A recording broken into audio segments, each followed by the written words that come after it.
शिव बाबा तुम्हारी याद में पाया प्यार अपार है।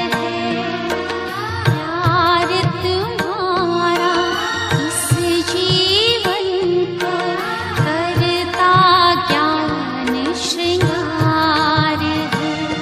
शिव बाबा तुम्हारी याद में पाया प्यार अपार है। तेरे प्यार में डूबे हुए हैं, तू ही मेरा संसार है। ओम शांति। अव्यक्त वाणी की श्रृंखला में आज शिव बाबा हम बच्चों को यादगार कायम करने की विधि सिखाते हैं। बच्चे अव्यक्त स्थिति में स्थित रहकर फिर सेवा के स्टेज पर आना और कार्य करना। तो सुनते हैं यादगार कायम करने की विधि। मुरली का टाइटल है यादगार कायम करने की विधि। डेट है 25/1/70। अव्यक्त स्थिति ही मुख्य सब्जेक्ट है।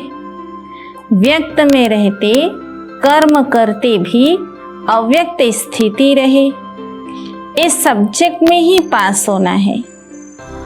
अपनी बुद्धि की लाइन को क्लियर रखना है।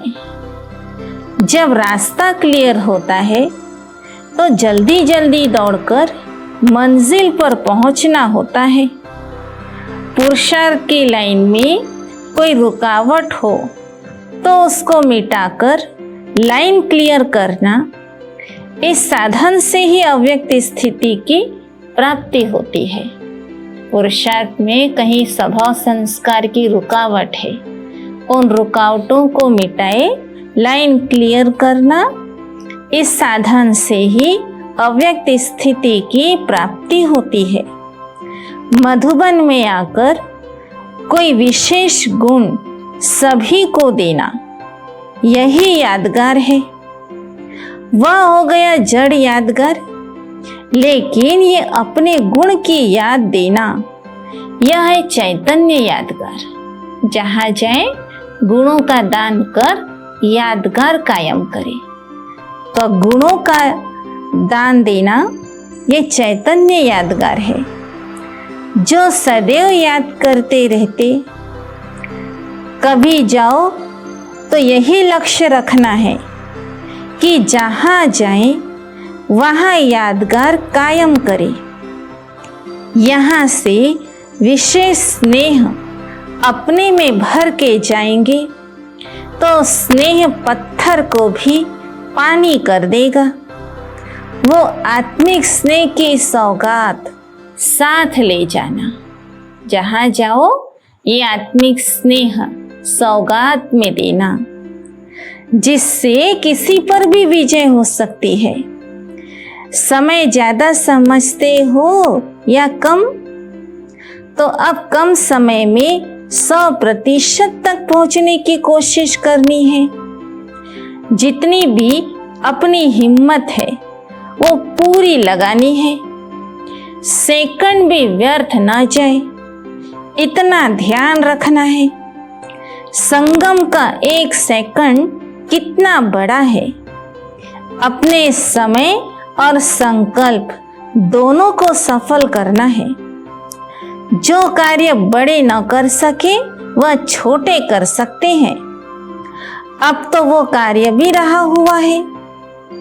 अब तक जो दौड़ी पहनी वो तो हुई, लेकिन जब जंप देना है तो लक्ष्य को पकड़ सकेंगे। अब वैसा जंप लगाए तभी लक्ष्य प्राप्ति कर सकते हैं। तो सेकंड में बहुत बातों को परिवर्तन करना, ये है जंप मारना। सेकंड में चेंज किया अर्थात जंप लगाया। इतनी हिम्मत है। जो कुछ सुना उनको जीवन में लाकर दिखाना है। जिसके साथ स्नेह रखा जाता है उन जैसा बनने का होता है। तो जो भी बाप दादा के गुण हैं वो गुण में स्वयं धारण कर ऐसा स्वरूप बनना, ये स्नेह का फर्ज है।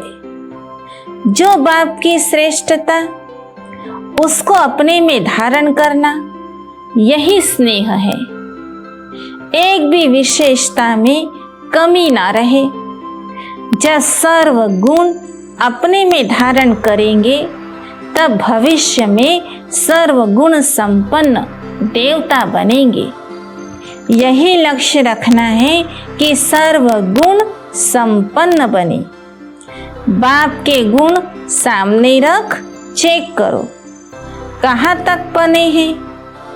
कम परसेंटेज भी ना हो, परसेंटेज भी संपूर्ण, तब वहां भी संबंध में नजदीक आ सकेंगे। अब रूह को ही देखना है। जिस्म को देखने से क्या मिला? दुखी ही बने। अब रूह को देखता है तो राहत मिलती है। शूरवीर होना, शूरवीर की निशानी क्या होती है? उनको कोई भी बात में पार करना मुश्किल नहीं लगता। विघ्न पार करना भी मुश्किल नहीं लगेगा। तो कोई भी बात पार करना मुश्किल नहीं और समय भी नहीं लगता है। उनका समय सिवाय सर्विस के अपने विघ्नों को हटाने में नहीं जाता है। सर्विस के सिवाय और कहीं पर भी समस्याओं में समय नहीं जाता। इसको कहा जाता है शूरवीर। अपना समय अपने विघ्नों में नहीं लेकिन सर्विस में लगाना चाहिए। अब तो समय आगे बढ़ गया है, इस हिसाब से अब तक वो बातें बचपन की है। छोटे बच्चे नाजुक होते हैं, बड़े बहादुर होते हैं। तो पुरुषार्थ में बचपना न हो, ऐसा बहादुर बनना है। कैसी भी परिस्थिति हो, वायुमंडल कैसा भी हो, लेकिन कमजोर ना बने। इसको शूरवीर कहा जाता है। शारीरिक कमजोरी होती है तो भी असर हो जाता है मौसम, वायु आदि का। तंदुरुस्त को असर नहीं होता है। तो यह भी वायुमंडल का असर नाजुक को होता है। वायुमंडल कोई रचयिता नहीं है, वह तो रचना है। रचयिता ऊंचा या रचना? तो बच्चे कहते रचयिता ऊंचे। फिर रचयिता रचना के अधीन क्यों? अब शूरवीर बनने का स्मृति दिवस याद रखना। यह स्मृति भूलना नहीं। ऐसा नक्शा बनकर जाओ जो आपके नक्शे में बाप को देखे। अपने को संपूर्णता का नक्शा दिखाना है। हिम्मत है तो मदद जरूर मिल जाएगी। अब ये समझते हो कि यहाँ आकर ढीलेपन में तेजी आई है। अभी पुरुषार्थ में ढीले न बनना। संपूर्ण अधिकार लेने के लिए संपूर्ण आहुति भी देनी होगी। यज्ञ इसीलिए रचा जाता कि वो संपूर्ण सफल कैसे हो। जब संपूर्ण आहुति डाली जाती है, अगर आहुति कम होगी तो यज्ञ सफल नहीं हो सकता। तो संपूर्ण आहुति, संपूर्ण पुराना कखपन समर्पण करना है। अगर आहुति कम तो यज्ञ सफल नहीं होगा। हर एक को देखना है कि आहुति डाली है, जरा भी आहुति की कमी रह गई तो संपूर्ण सफलता नहीं होगी। थोड़ा भी पुराना कुछ भी बच गया तो सफलता नहीं होगी। जितना और इतना का हिसाब है। हिसाब करने में धर्मराज भी है उनसे कोई भी हिसाब रह नहीं सकता। इसीलिए जो भी आहुति में देना है संपूर्ण देना है और संपूर्ण लेना है। देने में संपूर्णता नहीं तो लेने में भी नहीं होगी। जितना देंगे उतना लेंगे। जब मालूम भी पड़ गया कि सफलता किसमें है, फिर भी सफल ना करेंगे तो क्या होगा? कमी रह जाएगी। इसीलिए सदैव ध्यान रखो कि कहाँ कुछ रह तो नहीं गया। मनसा में, वाणी में, कर्म में कहाँ भी कुछ रहना नहीं चाहिए। थोड़ा भी पुराना संस्कार का अंश भी न रहे। कोई भी कार्य का जब समाप्ति का दिन होता है तो चारों ओर देखा जाता है, कुछ रह तो नहीं गया। अंत में सब तरफ से देखते हैं, कुछ छूट तो नहीं गया है। वैसे अभी भी समाप्ति का समय है। अगर रह गया तो रह ही जाएगा, फिर स्वीकार नहीं हो सकेगा। इसको संपूर्ण आहुति नहीं कहा जाएगा। इसीलिए इतना ध्यान रखना है। अभी कमी रखने का समय बीत चुका, अब समय बहुत तेज आ रहा है। अगर समय तेज चला गया और खुद ढीले रह गए तो मंजिल पर कैसे पहुंच सकेंगे? फिर सतयुगी मंजिल के बजाय त्रेता में जाकर पड़ेंगे। जैसे समय तेज दौड़ रहा है वैसे खुद को भी दौड़ना है। स्थूल में भी जब गाड़ी पकड़नी होती है तो समय को देखना पड़ता है, नहीं तो रह जाते हैं। समय तो चल ही रहा है, कोई के लिए समय को रुकना नहीं है। समय तो कभी नहीं रुकता, लेकिन समय देखकर चलना पड़ता है। अब ढीले चलने के दिन गए, दौड़ी के भी दिन गए, अब है जंप लगाने के दिन। कोई भी बात की कमी फील होती है तो उसको 1 सेकंड में परिवर्तन में लाना, इसको कहा जाता है जंप। देखने में ऊंचा जाता है लेकिन है सहज। सिर्फ निश्चय और हिम्मत चाहिए। निश्चय वालों की विजय तो कल पहले भी हुई थी और अभी भी हुई पड़ी है। इतना पक्का अपने को बनाना है। सेकंड सेकंड मन, वाणी और कर्म को देखना है। बाप दादा को यह देखना कोई मुश्किल नहीं। देखने के लिए जब कोई आधार लेने की आवश्यकता ही नहीं है, कहाँ से भी देख सकते हैं। पुरानों से नए में और ही उमंग होता है कि हम करके दिखाएंगे। ऐसे तीव्र स्टूडेंट्स भी हैं। नए ही कमाल कर सकते हैं क्योंकि उन्हों को समय भी स्पष्ट देखने में आ रहा है। तो समय का भी सहयोग है, परिस्थितियों का भी सहयोग है। परिस्थितियां भी अब दिखला रही है कि पुरुषार्थ कैसा करना है। जब परीक्षाएं शुरू हो गई है तो पुरुषार्थ नहीं कर सकेंगे। फिर फाइनल पेपर होगा तो पेपर के समय पहुंच गए हो, ये भी अपना सौभाग्य समझना जो ठीक समय पर पहुंच गए हो। पेपर देने के लिए दाखिल हो चुके हो। पेपर शुरू हो जाता है, फिर गेट बंद हो जाता है। शुरू में जो आए उन्हों को वैराग्य दिलाया जाता था। आजकल की परिस्थितियां ही वैराग्य दिलाती है। आप लोगों की धरनी बनने में देर नहीं है। सिर्फ ज्ञान के निश्चय का पक्का बीज डालेंगे और फल तैयार हो जाएगा। ये ऐसा बीज है जो बहुत जल्दी फल दे सकता है। बीज पावरफुल है। बाकी पालना करना, देखभाल करना आपका काम है।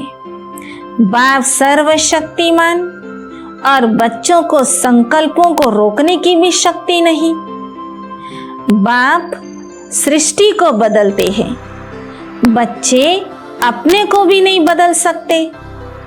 यही सोचो कि बाप क्या है और हम क्या है, तो अपने ऊपर खुद ही शर्म आएगा।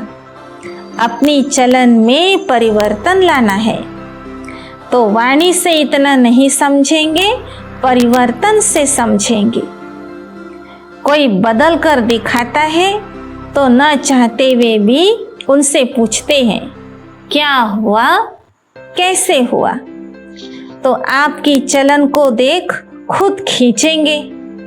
ये तो निमित्त सेवा केंद्र है, मुख्य सेवा केंद्र तो सबका एक ही है। तो ऐसे बेहद की दृष्टि में रहते हो ना। एक के संबंध में आना है तो अवस्था भी एक रस रहती है। अगर कहाँ संबंध की रग जाती है तो एक रस अवस्था नहीं रहेगी।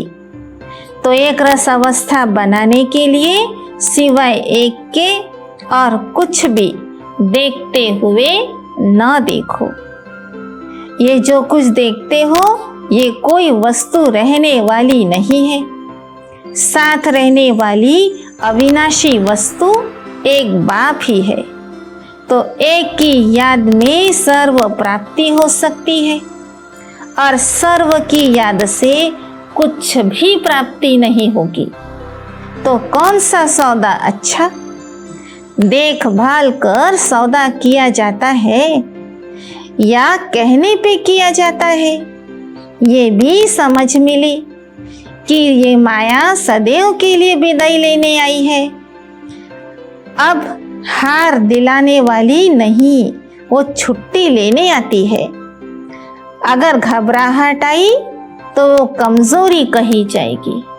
तो माया भी विदाई लेने आती है, लेकिन घबरा गए तो ये हमारी कमजोरी है। कमजोरी से फिर माया वार करती है। अब तो शक्ति मिली, सर्वशक्तिमान के संबंध के में शक्ति आती है। तो सर्वशक्तिमान के बच्चे हैं, ये नशा नहीं भूलना। भूलने से फिर माया वार करती है। बेहोश नहीं होना। होशियार जो होते हैं वो तो हमेशा ध्यान रखते हैं। आजकल डाकू लोग कोई कोई चीज में मिलाते और बेहोश कर देते हैं। माया भी ऐसा ही करती है। कैसे बुद्धि का होश गवा देती। जो चतुर होते हैं पहले ही जान लेते हैं कि इनका यह तरीका है, इसीलिए सावधान रहते हैं। तो अपने होश को नहीं गंवाना है। इस संजीवनी बूटी को सदैव साथ रखना। भल एक मास से है तो भी ये बहुत है। एक मास भी हुआ तो भी बाप दादा कहते बहुत है। एक सेकंड में परिवर्तन आ सकता है। ऐसे नहीं समझना हम तो अभी आए, नए हैं। यह तो सेकंड का सौदा है। एक सेकंड में जन्म सिद्ध अधिकार ले सकते हैं। इसीलिए तीव्र पुरुषार्थ करो, यही युक्ति मिलती है। जो भी बात सामने आए सेकंड में बदल जाए। अब नहीं तो कब नहीं, ये मंत्र याद रखना। जो भी पुराने संस्कार है और पुरानी नेचर है वह बदलकर ईश्वरीय नेचर बन जाए। कोई भी पुराना संस्कार, पुरानी आदत ना रहे। आपके परिवर्तन से अनेक संतुष्ट होंगे।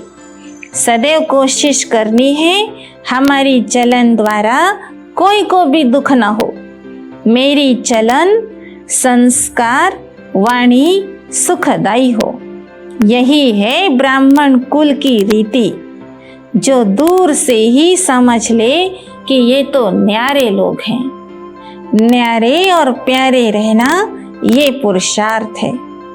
तो औरों को भी ऐसा बनाना है। बनना और बनाना यही लक्ष्य है। जो जितना बनता है उतना बनाता है। अपने जीवन में अलौकिकता भासती है। अपने को देखना कि लोगों से न्यारा अपने को समझते हैं। अगर याद भूल जाती तो बुद्धि कहाँ रहती है। सिर्फ एक तरफ से भूलते हैं तो दूसरी तरफ लगेगी ना। तो चेक करो, अव्यक्त स्थिति से नीचे आते तो बुद्धि व्यक्त तरफ जाती है, तो जरूर रहा हुआ है, तब बुद्धि जाती है। तो कई बातें होती जिनको खींचने से खींचा जाता है, और कई बात में ढीला छोड़ना भी खींचना होता है। पतंग को उड़ाने के लिए ढीला छोड़ना होता है। देखा जाता है इस रीति नहीं खींचेंगे तो ढीला छोड़ना चाहिए, तो स्वयं खींचेगा।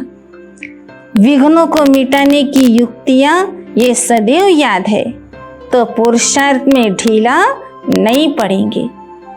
तो युक्ति भूल जाते हैं तभी पुरुषार्थ में ढीले हो जाते हैं। एक एक बात के लिए कितनी युक्तियां मिली है और रास्ता कितना सरल है। तो अनेक जन्म पुरुषार्थ करने पर भी ऐसा रास्ता नहीं पा सकते।